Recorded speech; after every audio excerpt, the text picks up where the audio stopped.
Hello viewers, आप सभी का पाथफाइंडर्स बाय अन अकेडमी पे स्वागत है। कुछ साल पहले प्राइम मिनिस्टर मोदी रशिया गए हुए थे और वहां पे उन्होंने कहा था कि every child in India knows that Russia is our best friend, कि हर एक बच्चा इंडिया में ये जानता है कि रशिया हमारा सबसे प्यारा मित्र है।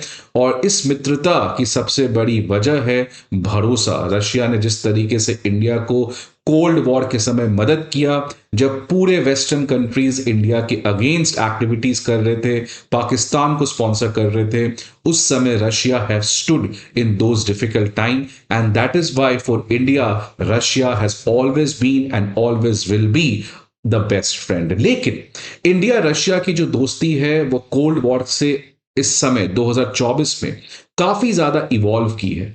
अगर कोल्ड वॉर की बात करें तो इंडिया और रशिया के बीच में जो मैक्सिमम कोऑपरेशन था वो इकोनॉमिक कोऑपरेशन था और साथ ही साथ डिफेंस कोऑपरेशन था।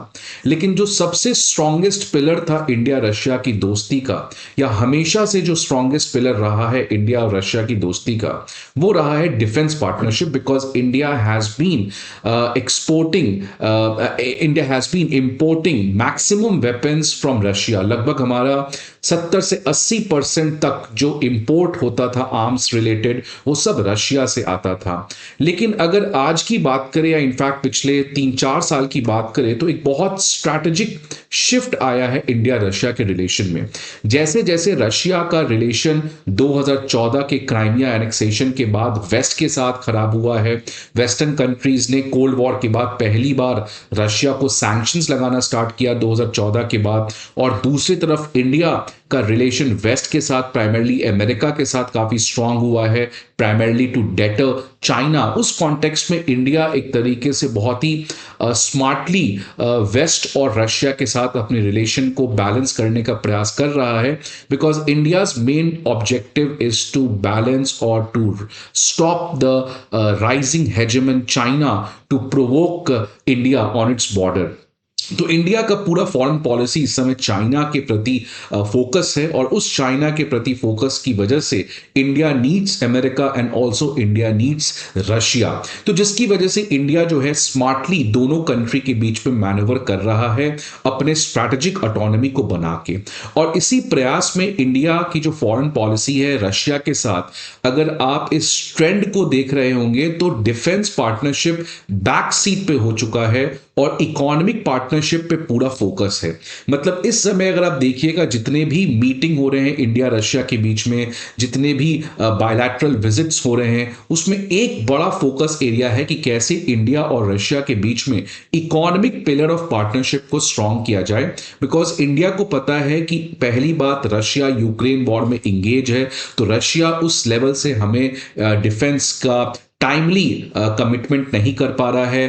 फिर उसके बाद सैंक्शंस का डर है, काटसा का सैंक्शन है, और साथ ही साथ इंडिया के पास आज और भी बहुत सारे कंट्रीज हैं जो एक जमाने में नहीं हमें बेचा करते थे, अब वो भी इंडिया को अपने डिफेंस इंपोर्ट कर रहे हैं। तो इसलिए India is trying to diversify its defence partnership, इसलिए फोकस ज्यादा जो है इकोनॉमिक पार्टनरशिप पे है।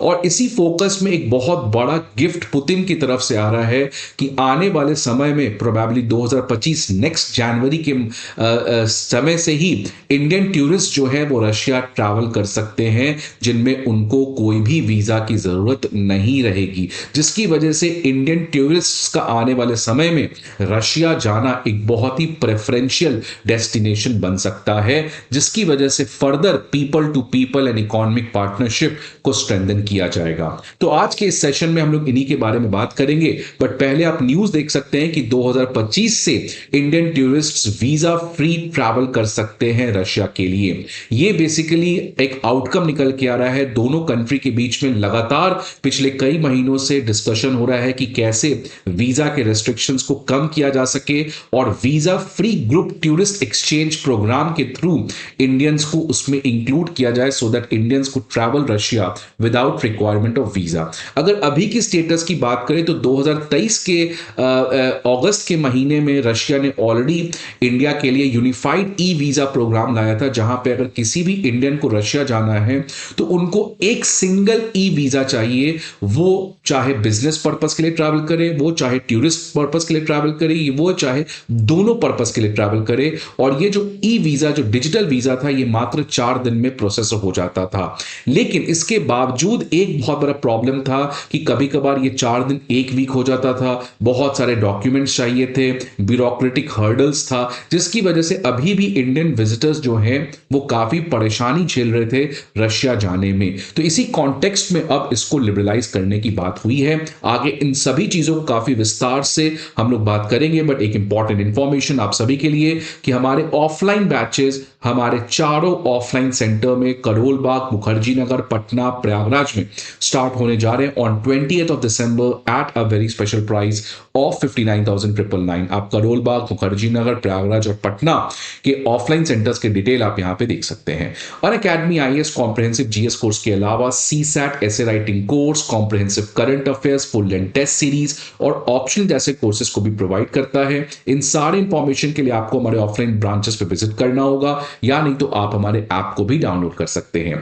अब ये मूव इस समय क्यों लाया जा रहा है? बिकॉज अगर आप देखिएगा 2023 में 60,000 इंडियंस ट्रैवल किए थे मॉस्को, जो लगभग 26% ज्यादा है एज कंपेयर टू 2022। मतलब एक तरीके से ज्यादा इंडियंस इस समय रशिया ट्रैवल कर रहे हैं, बिकॉज ये पोटेंशियल बहुत ही बड़ा है।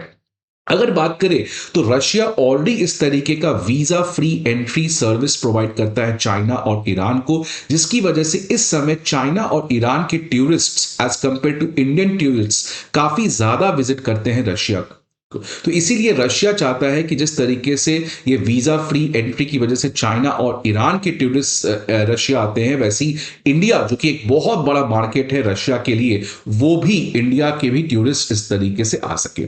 अब ये आने वाले समय में कैसे बेनिफिट करेगा? तो एक क्लियर कट है कि टूरिज्म जो पीपल टू पीपल कनेक्ट है, जो कल्चरल टू कल्चरल कनेक्ट है, वो इंडिया के रशिया के बीच में काफी ज्यादा बढ़ेगा। इसी मार्केट की मैं बात कर रहा था कि अगर मैं बात करूं जो इंडियन टूरिस्ट मैक्सिमम 10 देश में जाते हैं, उसमें अभी तक रशिया नहीं आया है। इसीलिए नहीं आया है because many people do not know about Russia, many people do not get visa of Russia. तो अभी भी बहुत ज्यादा एक गैप है people to people. Although Indians consider Russia as their best friend, but Indians क्यों नहीं रशिया ट्रैवल करते हैं? तो इसी चीज को दूर करने के लिए, कल्चरल डिस्कनेक्ट को खत्म करने के लिए अब इस तरीके से वीजा फ्री एंट्री की बात पुतिन कर रहे हैं। और इस वीजा फ्री एंट्री से इंडिया का जो पोजीशन है हेनली पासपोर्ट इंडेक्स में, वो भी काफी ज्यादा स्ट्रांग होगा, बिकॉज इस समय 82nd पोजीशन पे है। और भारत सरकार इसको प्रयास कर रहा है कि मैक्सिमम कंट्रीज, जितना ज्यादा से ज्यादा कंट्री इंडियंस को वीजा फ्री एंट्री देंगे, उतना ही ज्यादा इंडिया का इस पर्टिकुलर पासपोर्ट इंडेक्स रैंकिंग में ज्यादा होगा। इसी इकोनॉमिक पार्टनरशिप में लास्ट मंथ आपको एक और न्यूज पता चला होगा कि रशिया और इंडिया बहुत तेज रेट से बातचीत कर रहा है कि कैसे इंडिया और यूरेशियन इकोनॉमिक यूनियन, जिसमें ये 5 कंट्री आते हैं, इनके बीच में एक फ्री ट्रेड एग्रीमेंट है। तो आप देखिए कि लगातार back to back economic pillar of partnership को स्ट्रेंथन करने की बात हो रही है। ये टारगेट भी आपको पता होगा कि $100 बिलियन का बायलैटरल ट्रेड हमें ले जाना है 2030 तक। इस समय अगर ट्रेड की बात करें तो लगभग $66 बिलियन का ट्रेड है। लेकिन इस ट्रेड में एक बड़ा प्रॉब्लम यह है कि हमारा ट्रेड डेफिसिट है वो भी काफी ज्यादा है विद रिस्पेक्ट टू रशिया। इसके अलावा नॉर्दर्न सी रूट में कोऑपरेशन करने की बात कर रहे हैं। और लास्ट मंथ एक और बड़ी खुशखबरी आई थी ट्रेड रिलेशन के कॉन्टेक्स्ट में कि जो चेन्नई व्लादिवोस्तोक ट्रेड कॉरिडोर है, इसको भी ऑपरेशनलाइज कर दिया गया। तो ये अगर आप देखिएगा 2024 और 23 इसमें back to back economic trade, economic relation, people to people connection, इस पे इंडिया और रशिया कॉन्स्टेंटली फोकस कर रही है। तो ये इंडिया का, मैं बता रहा था आपको, एक स्ट्रैटेजिक शिफ्ट आया है। India is choosing the middle path, not to provoke west, so that India's relation with west is also there and India's legacy relation with Russia also continues. तो ये इंडिया एक तरीके से स्मार्टली मैनूवर कर रहा है इस कॉम्प्लेक्स जियोपॉलिटिकल वर्ल्ड ऑर्डर में। लेकिन प्रॉब्लम क्या है कि इकोनॉमिक पार्टनरशिप अभी भी काफी ज्यादा प्रॉब्लमेटिक है। अगर आप बात करिएगा इस आज का न्यूज का है कि दिसंबर में न्यूज आया है कि नवंबर, अगर लास्ट मंथ की बात करें तो इंडिया जो ऑयल इंपोर्ट करता है रशिया से वो अभी भी सबसे ज्यादा है। मतलब इंडिया सबसे ज्यादा ऑयल इंपोर्ट करता है रशिया से, लेकिन नवंबर के महीने में 55% इसमें ड्रॉप आया है।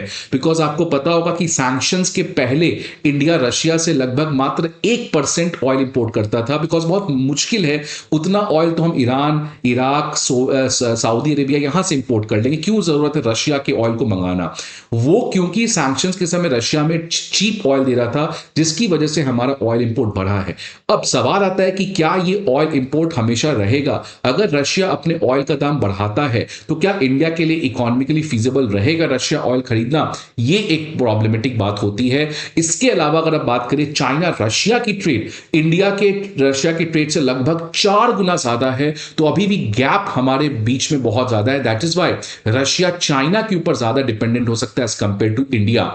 और इसके अलावा जो इंडिया रशिया रूपी रबल मैकेनिज्म करना चाह रहे हैं वेस्टर्न सैंक्शंस को अवॉइड करने के लिए, उसमें भी प्रॉब्लम आ सकता है। बिकॉज प्रॉब्लम है ट्रेड डेफिसिट और रशिया के जो इन्वेस्ट पैसा अटका हुआ है इंडिया में वो बहुत ज्यादा है। Because Russia trade surplus enjoy करता है इंडिया के साथ। सो इकोनॉमिक पिलर ऑफ पार्टनरशिप कैसे आगे बढ़ सकता है, ये एक सवाल होगा। तो इंडिया रशिया के रिलेशन में अभी भी काफी ज्यादा स्ट्रांगनेस है, क्लोजनेस है, लेकिन जो फंडामेंटल एस्पेक्ट है, एक तरफ डिफेंस पार्टनरशिप, एक जमाने में 80% इंडिया मंगाता था, आज वो घट के 50% से भी कम हो चुका है। इकोनॉमिक पार्टनरशिप बढ़ी है, लेकिन ये तभी बढ़ी है जब सैंक्शंस हुआ है और रशिया के पास पार्टनर्स कम है। अब ये कब तक रहेंगे इसके ऊपर भी सवाल है। But anyways India Russia relation is going forward in a right direction. आपके क्या व्यूज हैं इस पर्टिकुलर डेवलपमेंट के बारे में? आप जरूर अपने व्यूज को कमेंट बॉक्स में बताएं। आई होप आपको ये वीडियो अच्छा लगे। Thanks for watching it.